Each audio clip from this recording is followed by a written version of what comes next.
Here with Charles Cyphers, star of Halloween and Halloween 2 and The Fog, among other things. How are you doing today? I'm great. Thanks, Sean. How are you enjoying the Monster-Mania convention here in New Jersey? That's great. It's great. You know, it was really busy on Friday, and Saturday was quite nice. Kind of real slow today, but it's always fun to meet a lot of new fans and see where they're from and talk to them and share experiences. It's fun. What's some of the crazy questions the fans ask you? Well, I think the number one question is what was it like to work with Donald Pleasance? And which is, of course, you know, people are interested in that. And I think I usually just tell them it was terrific, because he was such a consummate actor and professional and just strange enough to bounce off of. You know, he was a lot of fun. That one and probably John Carpenter. You know, working for him and you know, etc. And I've done some stuff with Adrian and Nancy, who I guess you've talked to her. Yeah, I did Assault in Precinct 13, Halloween 1 and Halloween 2. So And The Fog. And The Fog. However, my stuff was all in the weather room. You know, I was kind of centered off in that little place, you know. Yeah, you really didn't play with anybody else in that movie at all. Adrian, but, you know, on the phone. And, of course, she wasn't really on the phone all the time, so, yeah. But, yeah, I had a great relation, still have a great relationship with John, you know, and it was fun, you know, working with him. We also, you know, did some other things together, like Elvis, you know, Kurt Russell. Someone's watching me. Somebody's watching me, yeah. I think that was John's first TV film. And he was, you know, Lauren Hutton, I believe it was, and several other, and Nady Ran. It was an interesting movie. Have you seen it in a while? I don't think I have. It's only because I don't show it that often. But he did a great job with that.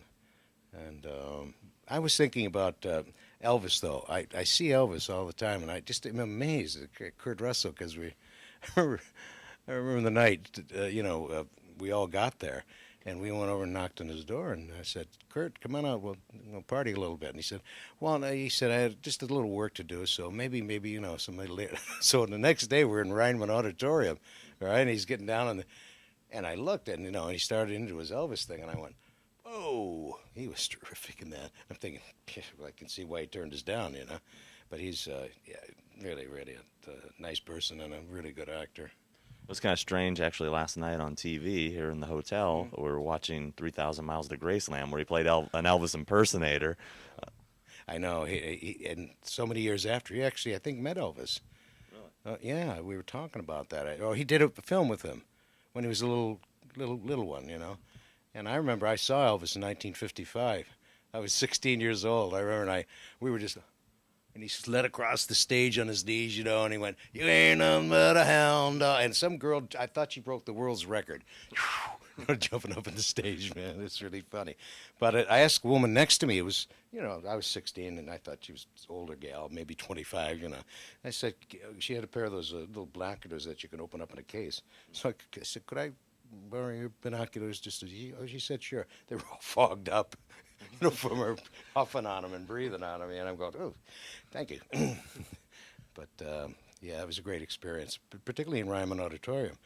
You know, and then I worked there again. I went back there again with Clint Eastwood to do Honky Tonk Man, and I thought, geez, Ryman Auditorium's a real draw for me. You know, great place. So how did you get your start working with John? Well, we started. It was for Assault in Precinct 13, and I went in and read for him. And that was the beginning. And he, you know, he hired me, and then he just rehired me. And the second one after that, I think, was Halloween. Yeah. So then we went on to do High Rise, or you know, what is it? High Rise? Yeah, Somebody's Watching Me, and The Fog, and Halloween 2, and Escape from New York, and this sort of fell into a 4-year period. And then other things came into my career, and I did a few series and things like that. So it was great meeting him, and I had just great times with him. He's terrific to work with, you know, and that's about it. I really liked him a whole bunch, you know. I mean, you know, fun seeing Nancy and Adrian, you know, again. Yeah, it seems like for the first few years of his career, he seemed to use the same people, Yes, and then all of a sudden sort of changed. Well, you know, that's not unusual, though. I mean, actors are funny people. You know, they think that somebody's abandoned the ship when they go, "Gee, nobody likes me." You know, but hey, you know, if you can work for somebody for 4 years and do 7 pictures, that's the way it is. Because things change. You know, it's things just that's the way the town is. You know, then they move on to something else, and that's fine with me. I was always be grateful to John for giving me a chance to get out there and do what I did. What was your favorite film to work on with him?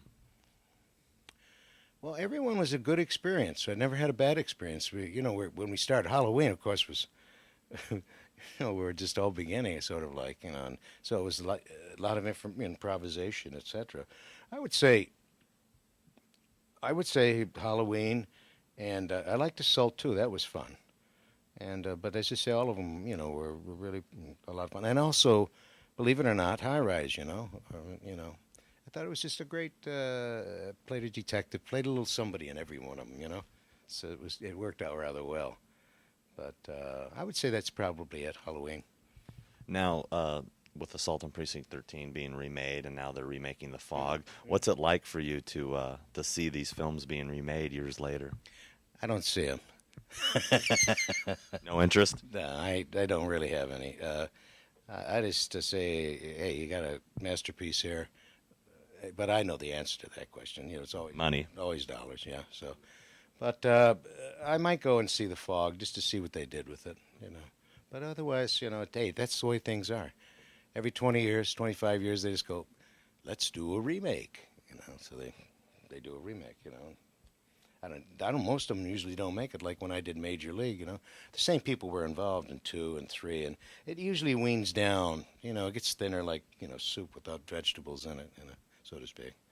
Now, did you feel that, or have you heard rather of the negative sort of backlash on the Fog remake? There's been a lot of fan kind of negativity on the internet about the remake. Well, at the several conventions that I've been at. I brought the subject up and sort of expressed my viewpoint on it, and most of the people start applauding because they really are cold-hearted, dedicated fans. But if somebody can take a product and make it better, why not? If they can add some new ingredients that make it a new interesting challenge, that's fine. But a lot of times they don't. They just pick up the old stuff and try to embellish it, and it just kind of goes that way. But I'm still like a big fan of Abbott and Costello Meet Frankenstein. It's a classic. Yeah, real classic. Fun movie. Oh yeah, I watch those. They make me laugh. That's all that's important. But I don't honestly don't watch too many horror movies. I'm more of a classic kind of movie guy. I don't teach actors acting and tell them to constantly go and watch these old movies. They're really great. They're really, really great. The lighting and the stories and the wonderful actors and how they present it, and they kind of look at you and go, hey, he's over the hill, but then they go and see him, some of them, they go, wow, that was really good. And I said, yeah, these people all came before you, they were great. But I'm amazed at how many young people just have no knowledge of all that before, but it's kind of the way it is. So what are you going to do? As this one actor told me when I had a series, and I was just complaining about the younger actors making all the money, and he said, Charlie, it's the 90s. That's when we did it. And I went, yeah, right. But yeah, it's always good to see change. And a lot of these independent films now that are about, somebody asked us a question yesterday, and in the interviews we're having when we did The Fog, would you be willing to work in independent films? And I said, sure, as long as there's a decent story and because these young filmmakers are the ones that will move on and take over the roles. But if it's just to work for the work's sake, I kind of pass on that. What do you think about how would you feel? I'm assuming I already know the answer, but how would you feel if you heard that they were remaking the original Halloween? Well, that's probably the cream of the crop. I mean, I would really question that. I think they approached John with it though, and he just turned it down. And if they could, maybe I don't know if John owns the rights or who owns the rights, but somebody might. And yeah, you never say never. They might do it, but I don't know. How do you guys feel? Not good. I'm personally, I'm of the opinion that you are, that if why fix what's not broken. Yeah, I mean, but and everybody I talk to, it's sort of like a generation thing.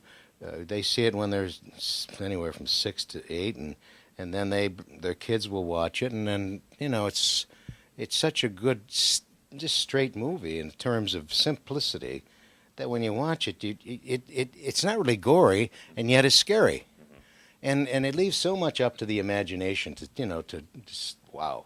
Because we've all been there at the boogeyman, right? You go to your grandma's house and have to run up the stairs and it's dark. You dive into bed, But, yeah, no, I wouldn't like that at all. What do you think is your most quoted line from Halloween? Well, there's a fan that knows every line in the movie. I know the guy you're talking about. But he's a wonderful guy. I really like him. But it's probably... hey, it's Halloween. I guess everyone's entitled to one good scare, huh? Damn you for letting him out. Well, yeah, I really appreciate your time. Charles. Absolutely. And nice to see you and talk to you. Nice to see you. Yeah. This is Sean Clark with the Horror Channel with Charles Cyphers. See you later.